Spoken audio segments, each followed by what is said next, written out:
ako naka-sombrero, naka-ano pa, naka-payong. Ganito dito. Buhay namin. Umulan, umaraw, sundo is life sa alaga. So, pag may mga alaga kayo na pumunta kayo dito, expect nyo na yan. Na sa winter, puputi kayo. Sa summer, alams na. Kasi ang init as in, umaga hapon yung sundo. Tapos, sa isang araw, ang dami pang lesson. So, sa isang araw, makailan kayo ng papunta pabalik. That is life dito ng mga kunyang, ng mga helper. Sa umaga, ihahatid mo, sa tanghali, susunduin mo na naman. Tapos, kung half day lang yung pasok ng alaga mo, pagkahapon, may extra lessons kayo na 2 or 1, o yung mas matindi pa, 3. Ang bata pa nila dito, as in, full charge na yung utak nila araw-araw. Ang dami nilang lesson. Ayaw kasi nilang ma-behind yung anak nila. So, kailangan nila ng maraming school lessons.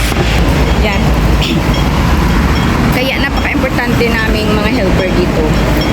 Kasi busy yung mga amo sa trabaho, kami yung tagahatid sundo sa araw-araw. So, ang init, okay lang, ito talaga yung pinasok natin, yung trabaho. Tapos, kailangan mong habulin yung oras. Kailangan, hindi ka pwedeng malate. At saka hindi pwedeng malate na maghatid, lalong-lalo na hindi pwedeng malate magsundo. Kasi, baka kunin ng iba yung alaga mo. Pero stricto naman sila dito, hindi naman makakakuha yung hindi talaga sundo.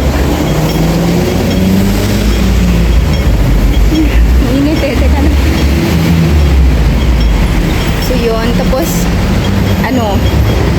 kanda ugaga kami dito kasi after namin ng hatid sundo mga yan, magtatrabaho pa kami sa bahay, magluluto pa. So yung iba morning, afternoon at gabi ang luto, yung iba dinner lang. Ako dinner lang kasi yung lunch namin kami lang ng bata. So yung breakfast namin kami lang din ng bata. Yung dinner andyan na yung mga amo ko, so kasama sila. So that's it for today's video lang guys muna. Susundo muna ako kasi naghahabol nga ako ng oras. Hindi pwedeng malate.